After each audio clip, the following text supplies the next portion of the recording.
సాధారణ బడ్జెట్ ప్రవేశపెట్టింది.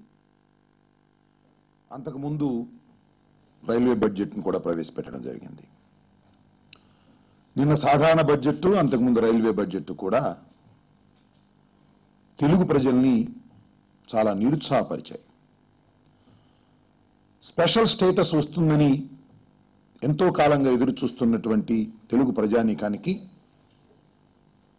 Special status వస్తుందా రాదా అనే సందిగ్ధత ఇంకా తొలగకపోగా రాదేమోననేటువంటి భయాందోళనలు కలిగేటటువంటి పరిస్థితి ఏర్పడతా ఉన్నది. అలాగే పోలవరం ప్రాజెక్ట్ నిర్మాణం పూర్తయి 2018 కల్లా రాయలసీమకి అలాగే కృష్ణా డెల్టాకి అపారమైనటువంటి నీరు వచ్చి పంటలు సమృద్ధిగా పండుతాయని ఆశిస్తున్నటువంటి తెలుగు ప్రజానీకానికి నిరాశ కలిగేటటువంటి పరిస్థితి కనిపిస్తా ఉన్నది. అసలు పోలవరం ప్రాజెక్టు 2018 లోపు కాదు, అసలు పూర్తయ్యే అవకాశం ఉన్నదా లేదా అనే సందేహాలు కలుగుతూ ఉన్నాయి. అదేవిధంగా విభజన చట్టంలో చెప్పినట్టుగా ప్రత్యేక రైల్వే జోన్ వాల్టేర్లో ఇస్తామన్నది ఇచ్చే అవకాశాలు సన్నగిల్లుతున్నటువంటి పరిస్థితి కనిపిస్తూ ఉన్నది. టోటల్గా మొత్తంగా ఎన్డీఏ ప్రభుత్వం చేస్తున్నటువంటి పనుల వలన రాష్ట్రం మరింత అశ్రద్ధ చేయబడుతుందనేటువంటి భావన సర్వత్రా కలుగుతున్నటువంటి దశ.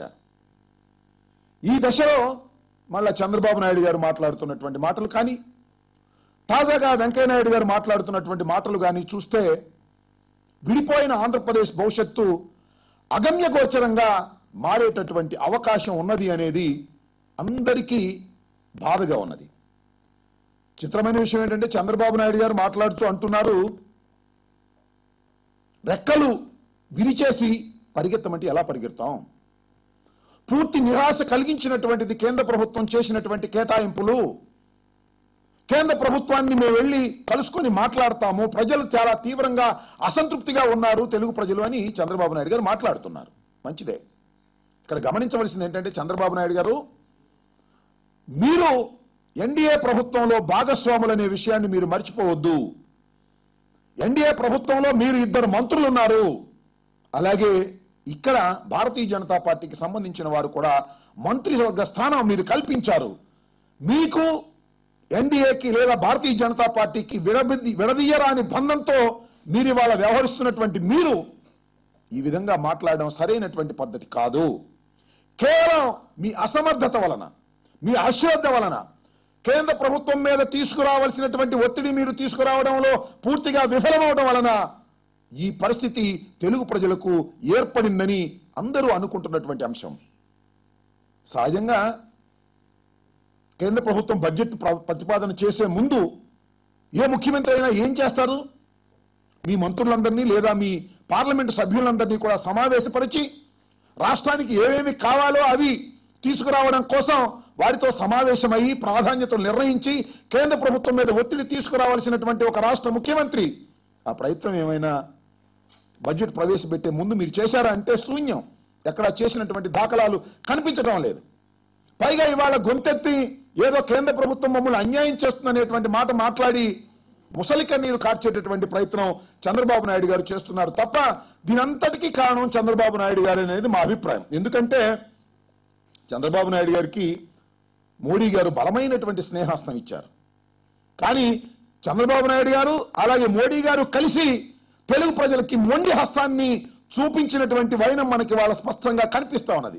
చంద్రబాబు నాయుడు గారు చెప్తున్నారు, 8 సార్లు నేను ఢిల్లీ వెళ్లి కేంద్ర ప్రభుత్వం మీద ఒత్తిడి తీసుకొచ్చాను, అయినా ప్రయోజనం లేదు అని. 8 సార్లు చంద్రబాబు నాయుడు గారు స్పెషల్ ఫ్లైట్లో వెళ్లారు. స్పెషల్ ఫ్లైట్లో వెళ్లేటటువంటి శ్రద్ధ, స్పెషల్ ఫ్లైట్లో వెళ్ళడానికి చూపించినటువంటి ప్రయాణానికి చూపించినటువంటి శ్రద్ధ మీరు స్పెషల్ స్టేటస్ మీద చూపించి ఉంటే ఖచ్చితంగా స్పెషల్ స్టేటస్ వచ్చి ఉండేదనేది మా అభిప్రాయమే కాదు, ప్రజలందరి అభిప్రాయం కూడా. మీరు వాళ్ళ పోలవరం గురించి మాట్లాడుతూ ఉన్నారు. పోలవరానికి కేవలం 100 కోట్ల రూపాయలు కేటాయించారు.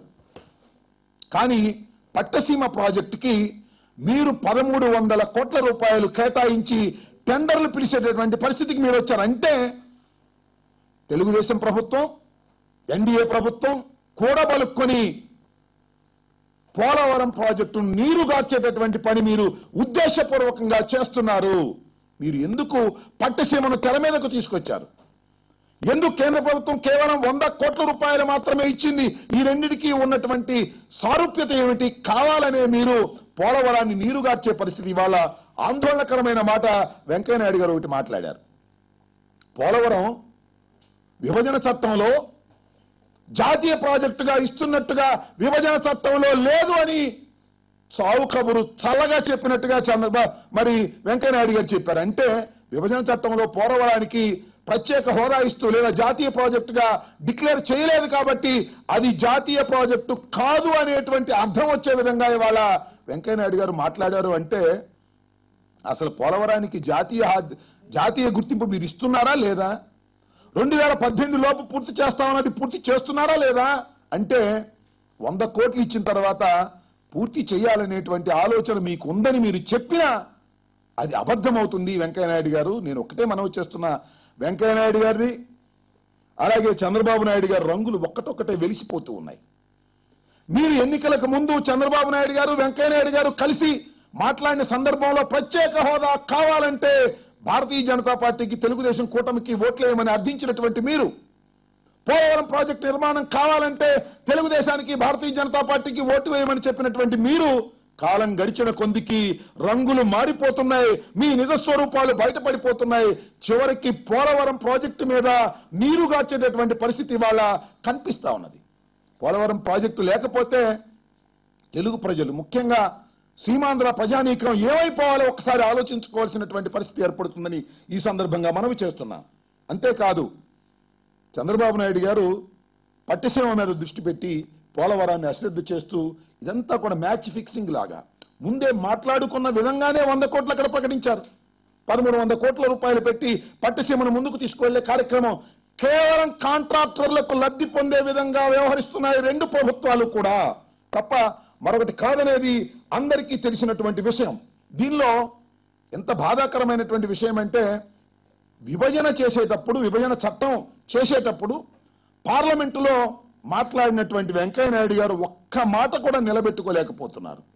ఇందాక నేను పత్రికా విలేకరుల సమావేశం చూసా, మన వెంకయ్యనాయుడు గారు మాట్లాడుతుంటే.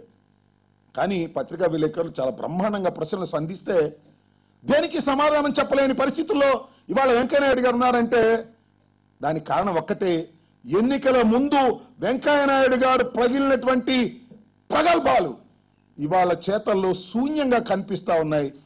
ఒక్క పని కూడా వెంకయ్యనాయుడు గారు చేయడానికి కేంద్ర ప్రభుత్వం ముందుకు రానటువంటి పరిస్థితిలో ఇవాళ కనిపిస్తా ఉన్నది. తెలుగు ప్రజలందరినీ కూడా మోసం చేసేటటువంటి పరిస్థితిలో ఇవాళ వెంకయ్యనాయుడు గారు, చంద్రబాబు నాయుడు గారు కలిసి పనిచేస్తున్నారనేటువంటి భావన కలుగుతా ఉన్నది. చంద్రబాబు నాయుడు గారు వ్యక్తిగత ప్రయోజనాలు, తెలుగుదేశం పార్టీ ప్రయోజనాలు కేంద్ర ప్రభుత్వం దగ్గర పొందటంలో సఫలం చెందారు. కానీ రాష్ట్ర ప్రజల యొక్క ప్రయోజనాలు చేకూర్చడంలో చంద్రబాబు నాయుడు గారు కేంద్ర ప్రభుత్వం దగ్గర పూర్తిగా విఫలమయ్యారు. ఆయన వ్యక్తిగత ప్రయోజనాలు, సుజనా చౌదరి గారికి మంత్రివర్గంలో చేర్చుకునేటువంటి కార్యక్రమంలో కానివ్వండి, లేదా ఆయనకు వ్యక్తిగతంగా ఉన్నటువంటి అనేక ప్రయోజనాలు పొందటంలో బ్రహ్మాండంగా పనిచేశారు. ఒక విధంగా చెప్పాలంటే చంద్రబాబు నాయుడు గారు ఆంధ్ర రాష్ట్రానికి ముఖ్యమంత్రిగా వ్యవహరించలేదు. ఈ 9 మాసాల్లో ఆంధ్ర రాష్ట్రం అనేది ఒక దేశంలాగాను, ఆ దేశానికి ఈయన అధ్యక్షుడిలాగాను సింగపూర్ వెళ్తాడు, దావోస్ వెళ్తారు, జపాన్ వెళ్తారు, వారితో ఒడంబడికలు చేసుకొని బ్రహ్మాండమైనటువంటి రాజధానిని, సింగపూర్ స్థాయిలో ప్రపంచ స్థాయిలో ఉన్నటువంటి రాజధాని నిర్మిస్తానని ప్రగల్భాలు పలికినటువంటి చంద్రబాబు నాయుడు గారు, అయ్యా చంద్రబాబు నాయుడు గారు, నీకు అనుకూలమైన ప్రభుత్వంలో, నీతో పాటు భాగస్వామిగా ఉన్నటువంటి ప్రభుత్వం దగ్గర నుంచి నిధులు సాధించలేని చంద్రబాబు నాయుడు గారు ప్రపంచ స్థాయిలో రాజధాని నిర్మిస్తానంటే ఎవరు నమ్ముతారు చంద్రబాబు నాయుడు గారు అని అడుగుతా ఉన్నా. మీరు శ్రద్ధంతా ఏదో ఒక విధంగా రైతుల్ని మోసం చేసి 30,000, 40,000, 50,000 ఎకరాలని ఏ విధంగా లాక్కోవాలనే దాని మీద శ్రద్ధ చూపించారు తప్ప కేంద్ర ప్రభుత్వం దగ్గర నుంచి నిధులు రాబట్టి రాజధాని నిర్మాణం చేపట్టాలనేటువంటి ఇంగిత జ్ఞానాన్ని మరిచి మీరు వ్యవహరించారు. ఈ 9 మాసాల్లో కూడా నేల విడిచి సాము చేసిన సందంగా మీరు చేశారు తప్ప ప్రజా పాలన చేయాలనేటువంటి ఉద్దేశం మీకెప్పుడు లేదు. విహారయాత్రలు, విదేశ యాత్రలు తప్ప, ప్రగల్భాలు తప్ప మీరు కేంద్ర ప్రభుత్వం మీద ఒత్తిడి తీసుకొచ్చి రాష్ట్రానికి ఉపయోగపడే ప్రాజెక్టులు తీసుకొచ్చేటువంటి ప్రయత్నం ఏ కోశానా మీరు చేయలేదనేది చాలా స్పష్టంగా అర్థమవుతా ఉన్నది. ఇవాళ అయిపోయిన తర్వాత, చేతులు కాలిన తర్వాత ఆకులు పట్టుకున్న చందంగా అయిపోయిన తర్వాత ముసలి కన్నీరు కార్చి ఇవాళ కేంద్ర ప్రభుత్వం దగ్గరికి వెళ్ళి మేము మాట్లాడతాం అంటాం సమంజసం కాదు. చంద్రబాబు నాయుడు గారు, ఇది కేవలం చంద్రబాబు నాయుడు గారి విఫలం తప్ప కేంద్ర ప్రభుత్వం ఇవాళ మనకు ఏ విధమైనటువంటి ప్రాజెక్టులు ఇవ్వకపోవడం కానీ, నిధులు కేటాయించకపోవడం కానీ, ఇది కేవలం రాష్ట్ర ప్రభుత్వం యొక్క విఫలం తప్ప మరొకటి కాదనేది మా అభిప్రాయం. ఇంక చూస్తే వాల్టేర్ ప్రత్యేక జోన్గా ఇస్తామన్నారు. చంద్రబాబు నాయుడు గారు రాజధాని ప్రకటన చేసేటప్పుడు, విజయవాడ పరిసర ప్రాంతాల్లో రాజధాని నిర్మిస్తున్నామని చెప్పేటప్పుడు ఎన్ని మాటలు చెప్పారు, ఎన్ని స్మార్ట్ సిటీలు అన్నారు. వాల్టేర్ని ప్రత్యేకమైనటువంటి జోన్గా చేయబోతున్నామని ప్రగల్భాలు పలికినటువంటి చంద్రబాబు నాయుడు గారు వాల్టేర్ పరిస్థితి ఏమైంది? మన బడ్జెట్లో, రైల్వే బడ్జెట్లో వాల్టేర్ గురించి మాట్లాడిన పాపాన పోలేదు. అదేమంటే చంద్రబాబు నాయుడు గారు మాటలకు తోడుగా వెంకయ్యనాయుడు గారు మాట్లాడుతూ ఉన్నారు. అన్నీ అయిపోతాయి. ప్రత్యేక హోదా మీద మేము ఇంకా తుది నిర్ణయం తీసుకోలేదు. పోలవరం ప్రాజెక్టు మీద మేము 100 ఇచ్చాం, ఇంకా పెంచుతాం కేటాయింపులు. అసలు మరి మాట్లాడితే అసలు పోలవరం ప్రాజెక్టు శంకుస్థాపన ఎప్పుడు జరిగింది? 78లో జరిగింది. ఇన్నాళ్ళు ఏం చేయలేదు, మేము వచ్చి ఒకసారి ఏం చేసేస్తాం అనేటువంటి మాట మాట్లాడుతూ ఉన్నారు. ఇది సరైనటువంటి పద్ధతి కాదు. తెలుగుదేశం, భారతీయ జనతా పార్టీ ఈ రెండి కలయిక మీద తెలుగు ప్రజలు అనేక ఆశలు పెట్టుకొని మీకు ఓట్లు వేసి గెలిపించి కేంద్రంలో ప్రభుత్వానికి, రాష్ట్రంలో ప్రభుత్వానికి దోహదపడినటువంటి తెలుగు ప్రజల్ని నిట్ట నిలువున ముంచేటటువంటి ప్రయత్నం చంద్రబాబు నాయుడు గారు, మోడీ ప్రభుత్వం చేయటం దారుణమైనటువంటి విషయం. దీన్ని తక్షణమే మీరు ఆంధ్ర రాష్ట్రం మీద ఇచ్చినటువంటి హామీలను నిలబెట్టుకునేందుకు, పోలవరం ప్రాజెక్టుకి భయపడవలసినటువంటి అవసరం లేదు, మేము నిర్మాణం పూర్తి చేస్తామనే హామీని నిలబెట్టుకునేందుకు తక్షణమే ఫండ్స్ కేటాయించవలసిందిగా వారికి ప్రత్యేకంగా విజ్ఞప్తి చేస్తున్నాం.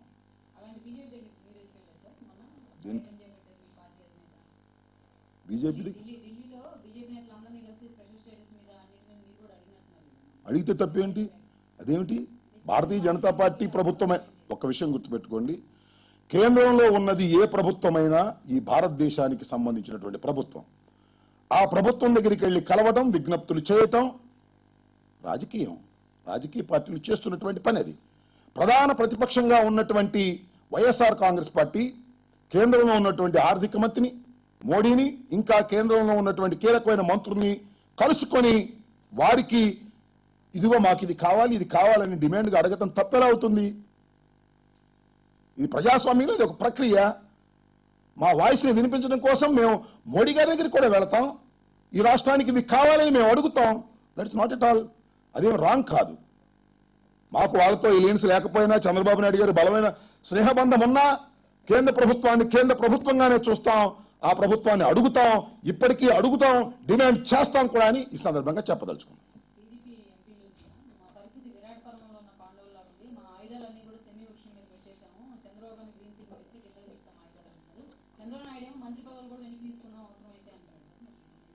దాని మీద నేనేం వ్యాఖ్య చేస్తాను? చంద్రబాబు నాయుడు గారు బహుశా తెలుగుదేశం పార్టీల ఎంపీలందరి చేతులు చంద్రబాబు నాయుడు గారు కట్టేశారని, వారి అస్త్రాలన్నీ జమ్మి చెట్టు మీద పెట్టారని. మీ అస్త్రాలు ఇవాళ జమ్మి చెట్టు మీద పెట్టడం కాదు నాయన. మీరు ఎప్పుడు తెలుగుదేశం పార్టీ వెళ్లి భారతీయ జనతా పార్టీతో కలిసిందో అప్పుడే మీ అస్త్రాలన్నీ చెట్టు మీద పెట్టారు. మీ మంత్రులు ఇద్దరు వాళ్ళ ఒళ్ళో కూర్చున్నారు. ఆ విషయాన్ని మర్చిపోతున్నారు మీరు. మోడీ గారు ఒళ్ళో ఇద్దరు మంత్రులు ఉన్నారు, కేంద్ర మంత్రులు. సుజనా చౌదరి గారు, అశోక్ గజపతి రాజు గారు, వీళ్ళిద్దరిని సెలెక్ట్ చేసి పంపింది మీరే, చంద్రబాబు నాయుడు గారే. మీరు అక్కడ కూర్చోబెట్టుకొని సాధించవలసిన తీరులో సాధించలేక మీరు ఒత్తిడి పెంచడంలో విఫలమయ్యారు. నేను ఒకటే అడుగుతా ఉన్నా, చంద్రబాబు నాయుడు గారు చాలా అనుభవజ్ఞుడు. ఆయన అవసరమైతే ఈ దేశాన్ని కూడా పరిపాలించగలిగిన సమర్థత ఉందని కొందరు చెబుతున్నారు. అది ఎంతవరకు నిజమో మనకు తెలియదు. ఆయన కేంద్ర ప్రభుత్వం బడ్జెట్ ప్రవేశపెడుతుంటే పార్లమెంట్ సభ్యుల్ని పిలిచి మాట్లాడవలసిన బాధ్యత లేదండి? పార్లమెంట్ సభ్యులందరూ వెళ్లి కేంద్ర ప్రభుత్వం మీద ఒత్తిడి చేయవలసినటువంటి బాధ్యత లేదా ప్రజాస్వామ్యంలో? ఏమి చేయాల్సిన అవసరం లేదు, మీరేం అడగాల్సిన అవసరం లేదు, మోడీ గారు తీసుకొచ్చి ఇచ్చేస్తారు మనకి అని హామీ ఇచ్చినటువంటి మీరు అనుభవజ్ఞుడు, పరిపాలనా దక్షుడు అని ఉన్న సొరకాయ కోతలకు వస్తే లాభం లేదు. ఇలాంటి కీలక సమయంలో మీరు మీ ప్రజ్ఞా పాఠవాలను ప్రదర్శించవలసిన మీరు ప్రదర్శించలేదంటే అసలు మీకు ప్రజ్ఞా పాఠవాలు ఉన్నాయని తెలుగు ప్రజలు భ్రమించారనేటువంటి భావన కలుగుతా ఉన్నది. చంద్రబాబు నాయుడు గారు నిజంగా చెప్పాలంటే చాలా మంది అమాయకులు అనుకున్నారు చంద్రబాబు నాయుడు గారు చాలా సీనియర్ మోస్ట్, జుట్టంతా మెరిచిపోయినటువంటి మేధావి, ఎకనామిక్స్ లో బ్రహ్మాండమైన వ్యక్తి ఆయనే చెప్పుకున్నాడు. ఈ రాష్ట్రాన్ని పరిపాలించడానికి జగన్మోహన్ రెడ్డి గారి కన్నా అనుభవం ఉన్నవాడు, సమర్థుడు అని అమాయకులు నమ్మారు, ఓట్లు వేశారు. ఆ నమ్మకాలన్నీ ఉమ్మైపోతున్నాయి. చంద్రబాబు నాయుడు గారి రంగంతా వెలిసిపోతా ఉన్నది, నిజస్వరూపం బయటపడతా ఉన్నది. ప్రజ్ఞా పాఠవాలు లేకపోగా వయసు మీరిన చాదస్తం పెరిగి చేయవలసిన పని చేయకోకుండా ఏవేవో మాట్లాడుతున్నాడు చంద్రబాబు నాయుడు గారు. పిల్లల్ని కనమంటారు, రాజధానిని సింగపూర్ లాగా చేస్తానంటారు, ఢిల్లీలో ఉన్న మోడీ మీద ఒత్తిడి తీసుకురారు కానీ జపాన్ మంత్రి గారితో ఇక్కడ హామీలు ఇప్పిస్తారు, సింగపూర్ వెళతారు.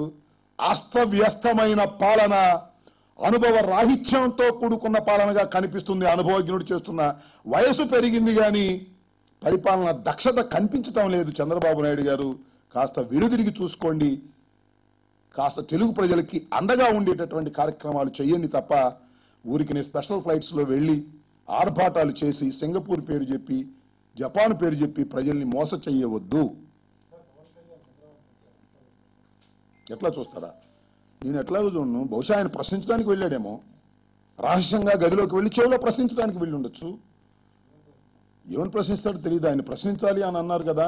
ఈ మధ్య నేను చూశాను తుళ్లూరు పరిసర ప్రాంతాల్లో, బహుశా బేతపూడి అనే గ్రామంలో పవళ కళ్యాణ్ గారు మీరు ప్రశ్నించండి, మాకు అన్యాయం జరుగుతుంది, మేము మీ మాట నమ్మి చంద్రబాబు నాయుడుకి ఓటేశాం, చంద్రబాబు నాయుడు మా గొంతులు పిసికేస్తున్నాడు, మా పొలాలు లాక్కుంటున్నాడు, మీరు ప్రశ్నించకపోతే ఎలాగూ అని అక్కడ ఏదో ఉద్యమం చేసినట్టుగా నేను పత్రికల్లో చూశాను, టీవీల్లో చూశాను.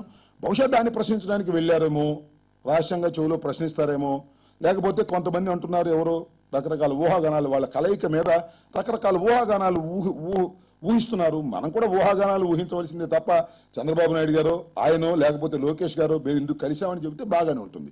మరి వీళ్ళిద్దరూ కలిసి ఢిల్లీ వెళ్లి మోడీ గారి మీద ఒత్తిడి తీసుకొస్తారనేటువంటి మాట కొన్ని మీడియా ఛానల్ చెబుతున్నా. ఎందుకు కలిశారు మంచిదే అయ్యా, రాష్ట్రానికి ప్రయోజనకరమైనటువంటి పనులు చేయండి. మీ కలయిక ఎవడో కొంపముంచే కార్యక్రమాలు చేయకండి. మీ కలయిక రాష్ట్ర ప్రజలకి, తెలుగు ప్రజలకి ఉపయోగపడే విధంగా, పోలవరం ప్రాజెక్టు నిర్మాణానికి దోహదపడే విధంగా, రైల్వే జోన్ తీసుకొచ్చే విధంగా, స్పెషల్ స్టేటస్ తీసుకొచ్చే విధంగా మీ కలయిక ఉపయోగపడాలి తప్ప మీ కలయిక ఎవరినో ముంచే కలయికగా మారొద్దని మాత్రం ఈ సందర్భంగా వారిద్దరికీ మనవి చేస్తున్నాం. రాష్ట్ర ప్రజలు అయోమయంలో ఉన్నారు, గందరగోళంలో ఉన్నారు, భవిష్యత్తు మీద నిరాశాజనకంగా ఉన్నారు.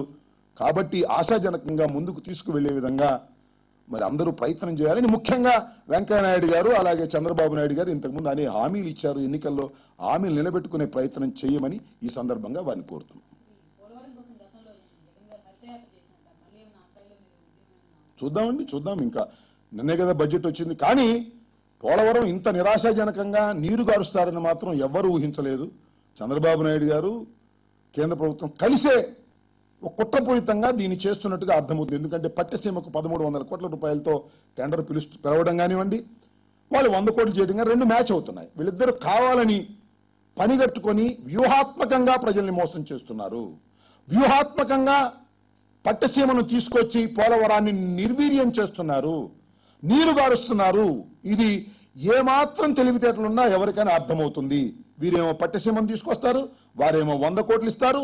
వెంకయ్యనాయుడు గారేమో విభజన చట్టంలో దీనికి జాతీయ హోదా కల్పించలేదని చెప్తారు. ఈ మూడు కలిపి చూస్తే వ్యూహాత్మకంగా పోలవరం ప్రాజెక్టు మీద నీళ్లు జల్లారు.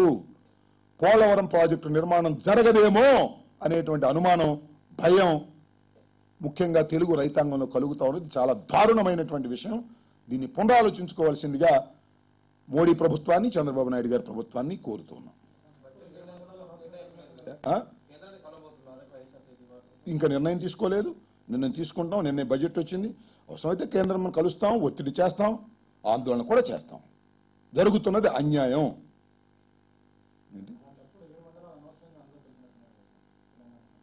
సరే, అది వేరే విషయం. కలపటం మంచిదే. అక్కడ పోలవరం ప్రాంతంలో నేనేదండి పోలవరం ప్రాజెక్టు ఏ ముంపు గ్రామాలకు గురి అవుతాయో అవన్నీ ఒక ప్రభుత్వం కిందకు తీసుకొచ్చారు. పోలవరం ప్రాజెక్టు నిర్మాణం ఎప్పుడు జరిగినా కూడా అది కాదు ఇక్కడ అంశం. పోలవరం ప్రాజెక్టు వేగవంతంగా 2018కి పూర్తి చేసి పోలవరం కృష్ణా డెల్టాకి అదేవిధంగా రాయలసీమకి నీరు ఇచ్చేదాన్ని నీరు గారుస్తున్నారు. ఈ ప్రభుత్వ హయాంలో పూర్తయ్యే అవకాశాలు కనిపించడం లేదు, కనుమరుగవుతా ఉన్నాయి. అది ఆందోళన.